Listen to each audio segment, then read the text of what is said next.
النهارده هنعمل مع بعض بودرة السحلب، ومكون واحد بس هنضيفه على بودرة السحلب، مش هتفرقيه عن بتاع المحلات والكافيهات. ولو اول مرة بقى بتشوفي قناتي انا مطبخ يسرا، اعملي اشتراك ولايك وفعلي الجرس عشان يوصلك مني كل جديد. واعملي شير كمان، ويلا بينا نبتدي. معانا هنا 2 كوب من النشا، هنضيف بقى عليهم نص كوب من اللبن البودر، ونص كوب من الكريم جانتي. وهنا اللبن البودر والكريم جانتيه بيديكي طعم جميل جدا وبيديكي قوام كريمي ليه. وهنضيف نص كوب من السمسم متحمص،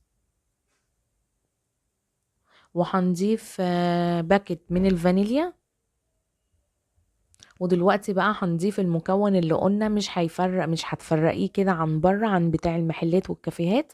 المكون دوت اللي معانا هنا هو دي بودرة جوز الهند او طعم جوز الهند. هنضيف نص معلقة بس صغيرة، ومش هنضيف كتير عشان ما يمررش كده معانا.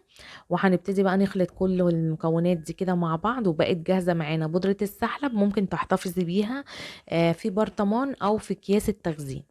هنا بقى هنعمل مع بعض كده المشروب بقى بتاع السحلب بتاعنا.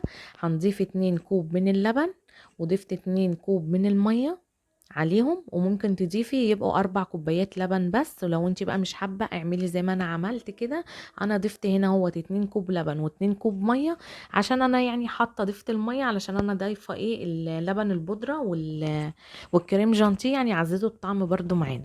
هنا بقى المكسرات معايا معايا جوز هند، ومعايا زبيب، ومعايا سوداني، بس انا مش هضيفهم على بودرة السحلب هخلطها بيهم.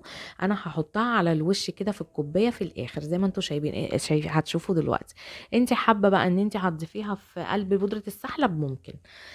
بصوا بقى، انا هنا اهوت كده ضفت ايه، ضفت 3 معالق كبار، 3 معالق ونص كبار من بودره السحلب، و4 معالق كبار من السكر. والسكر طبعا حسب الرغبه، وهقلب كده على البارد زي ما انتوا شايفين. وبعد كده هاخده بقى على النار، وهفضل برضو ايدي فيه كده بالتقليب كده باستمرار لحد ما هيغلي كده معانا، ويبقى القوام بتاعه وسط زي ما انتوا شايفينه كده. انا بحب القوام بتاعه يبقى وسط كده معايا. هبتدي بقى ان احنا مع بعض كده هنحطه في الكوبايات، وهنضيف بقى المكسرات زي ما قلنا كده عليه من على الوش. انت حابه تخلطيها في البودره اخلطيها براحتك. وكده بقى جاهز معانا بقى المشروب بتاعنا، وفي منتهى الجمال، والقوام بتاعه جميل جدا، والطعم والريحة زي ما قلت لكم مش هتفرقوه عن بتاع بره. كل اللي هيدوقه من ايدك مش هيصدق ان انت عاملاه في البيت. ولو وصلتي بقى معايا لحد هنا ما تنسيش تعملي اللايك، وان شاء الله تجربوا بقى الوصفة دي وتكتبوا لي كده وتقولوا لي ايه رأيكم فيها. وتستنوني بقى في فيديوهات جديدة ان شاء الله. ويا رب النهاردة تكون الوصفة عجبتكم. مع السلامة.